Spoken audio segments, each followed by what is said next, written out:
ETF index mutual funds నేర్చుకుని stock మార్కెట్లో రాణించాలనుకుంటున్నారా? వెంటనే ఈ నెంబర్కి కాల్ చేయండి. హాయ్ హలో నమస్తే, వెల్కమ్ టు సుమన్ టీవీ. ప్రస్తుతం మనతో పాటు ఉన్నారు stock market analyst Sundar Ramireddy గారు. నమస్తే సార్. నమస్తే. Sir, Indian equity funds cash holdings 5 yearsలో గరిష్ట స్థాయికి చేరుకుంది. అంటే దీన్ని ఎలా చూడొచ్చు అంటారు? మ్యూచువల్ ఫండ్స్ ఈ మధ్య కాలంలో బాగా ఎక్కువ ఉందండి క్యాష్ హోల్డింగ్. జనరల్గా ఏంటంటే ఒక 2 to 4% మధ్య హోల్డ్ చేస్తుంటారు క్యాష్ వాళ్ళు. బట్ ఈసారి చాలా కొత్తగా ఆల్మోస్ట్ 5 to 7% దాకా హోల్డ్ చేస్తున్నారన్నమాట. కోవిడ్ తర్వాత ఫస్ట్ టైం ఈ క్యాష్ హోల్డింగ్ ఈ రేంజ్లో వాళ్ళు మెయింటైన్ చేయడం అనమాట. దట్ మీన్స్ ఏంటంటే మార్కెట్ ఓవర్ వాల్యూషన్లో ఉందని చెప్పేసి వాళ్ళు బహుశా ఫీల్ అయి ఉంటారు, లేదా మార్కెట్లో వాలటిలిటీ స్టార్ట్ అవుతే రిడెంప్షన్ ప్రెజర్ బీన్ అయితే దానికి రెడీగా ఉండాలి అని చెప్పేసి అయి ఉండొచ్చు. ఈ మధ్యకాలంలో సెబీ వాళ్ళు ఏంటంటే స్ట్రెస్ పెడుతున్నారు.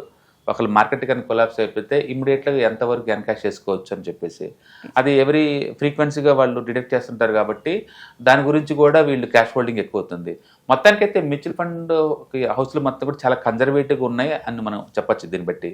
అంటే దాని మీద ఏంటంటే ఈ సంవత్సరం mutual fund returns last year లాగా రాదు, 30-40 రావండి. ఎందుకంటే మ్యూచువల్ ఫండ్స్లో అగ్రెసివ్ లేరు, చాలా కన్జర్వేటివ్గా ఉన్నారు కాబట్టి. ఒక పక్క ఏంటంటే మార్కెట్ ఓవరాల్ టోటల్ మార్కెట్ యొక్క PE 33 చేరింది. దట్ ఈజ్ హిస్టారికల్గా బిగ్గెస్ట్ వన్ అనమాట. నిఫ్టీ వరకు విడిగా చూస్తే PE 24 ఉంది, కానీ బట్ టోటల్ మార్కెట్ అంటే టాప్ 750 కంపెనీస్ మార్కెట్ క్యాపిటలైజేషన్ కానీ చూస్తే ఇట్స్ టూ మచ్ ఎక్స్పెన్సివ్, 33 దగ్గర ఉందన్నమాట. అంటే స్మాల్ క్యాప్ మిడ్ క్యాప్ అయితే చాలా పెరుగుతూ ఉన్నాయి. అందుకని హిస్టరీలో ఎప్పుడైనా సరే లార్జ్ క్యాప్స్కి ఈ small and micro cap deviation పెరిగే కొద్దీ రిస్క్ ఎక్కువ అవుతున్నట్లు లెక్క అనమాట. అందుకని టెక్నికల్గా మూమెంట్ ఇండికేటర్లు అదే విషయం చెప్తున్నాయి, మ్యూచువల్ ఫండ్ బిహేవియర్ అదే విషయం చెప్తుంది. అంటే FIIs కూడా వాళ్ళు అంత పెద్దగా హోల్డ్ మార్కెట్లోకి అగ్రెసివ్గా ఏం చేయట్లేదు. వీటన్నిటి బట్టి చెప్తే ఏం చెప్పొచ్చు అంటే మార్కెట్లో వాలటిలిటీ జోన్లోకి మనం ఎంటర్ అయ్యాం. పడిద్దని కాదు దీని అర్థం, వాలటిలిటీ జోన్లోకి వచ్చేసాము. ఇక మార్కెట్లో అప్పుడప్పుడు ఒక 300 నుంచి 400 నిఫ్టీ పట్టం అనేది మామూలు విషయం అయిపోద్ది నెక్స్ట్ 1 year. అందుకని యూజువల్గా ఎప్పుడైనా మార్కెట్ ఎక్స్పెన్సివ్లోకి వెళ్తే 2 విషయాలు జరుగుతాయండి. ఒకటి టైం కరెక్షను లేదా ప్రైస్ కరెక్షన్ జరుగుతూ ఉంటుంది. రెండిట్లు ఏదైనా కావచ్చు.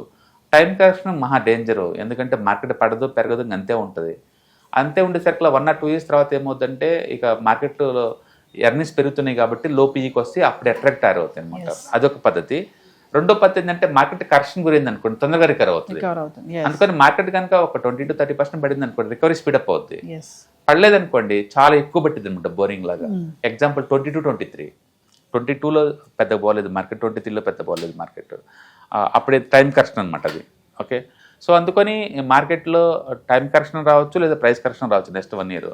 అండ్ మ్యూచువల్ ఫండ్స్ మాత్రం 5 years తర్వాత ఇంత క్యాష్ హోల్డ్ చేయటం అనేది ఎంత అంటే 2.5 lakhs crore అండి. 2.5 lakhs crore క్యాష్ను వాళ్ళు హోల్డ్ చేస్తున్నారు.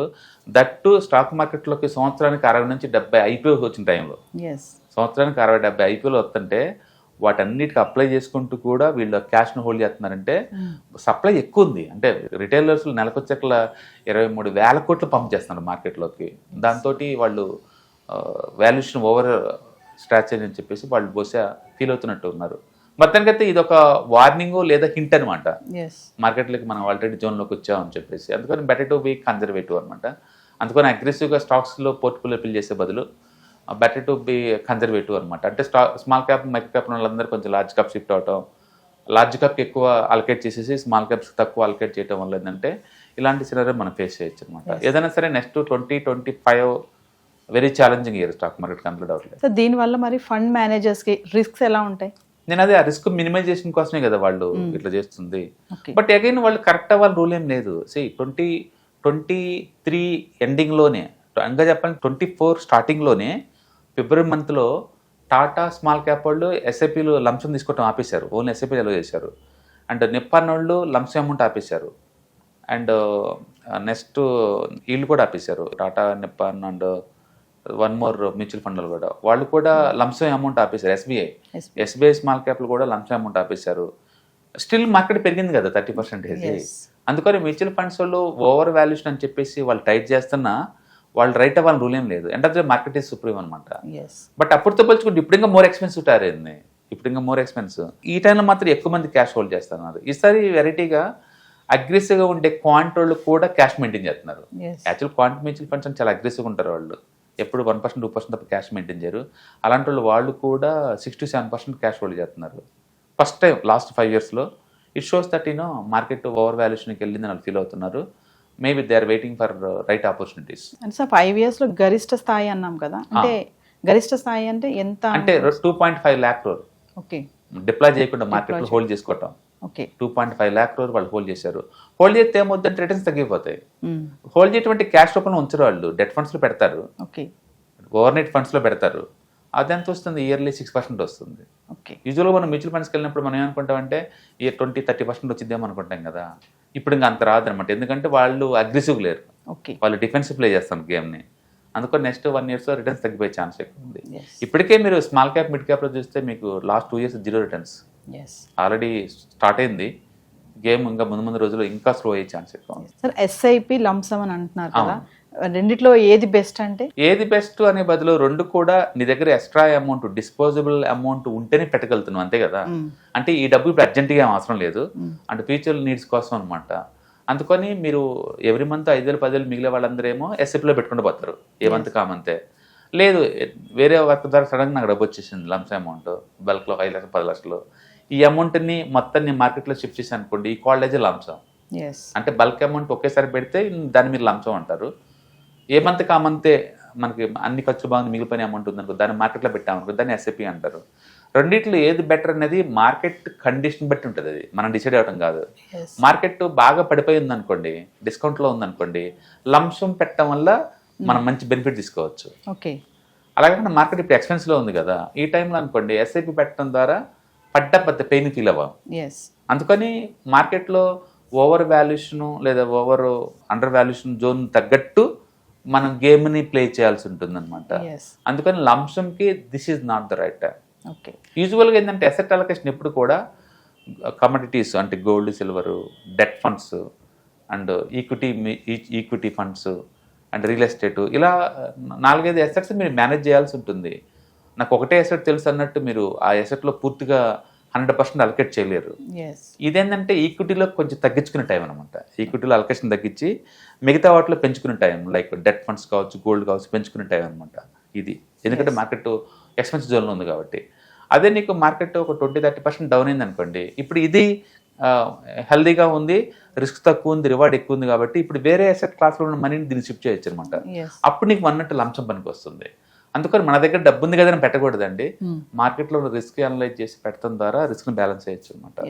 చాలా మందికి ఒక డౌట్ ఉంది, స్టాక్ మార్కెట్లో ఇన్వెస్ట్ చేయాలనుకున్నప్పుడు కొంతమంది అంటారు కదా, ఒక్క దాంట్లోనే ఇన్వెస్ట్మెంట్ చేయొద్దు, డిఫర్గా పెట్టండి అని చెప్తారు. అది ఎంతవరకు కరెక్ట్ అండి? డెఫినెట్గా ఒకే దాంట్లో పెడితే అది డౌన్ అయింది అనుకోండి, మొత్తం పోతుంది కదా. రిస్క్ మినిమైజ్ అవ్వాలంటే డైవర్సిఫికేషన్ కంపల్సరీ. అందుకే కదా మ్యూచువల్ ఫండ్స్ వెళ్ళమంటుంది.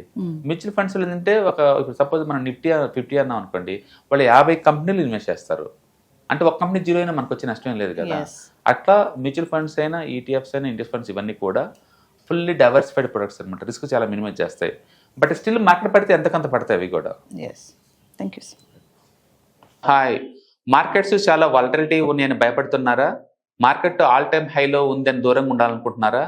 ఏది రైట్ టైం మార్కెట్లో ఎంటర్ అవడానికి, ఏది బెస్ట్ టైం మార్కెట్లోంచి బయటకు పోవడానికి తెలుసుకోవాలనుకుంటున్నారా?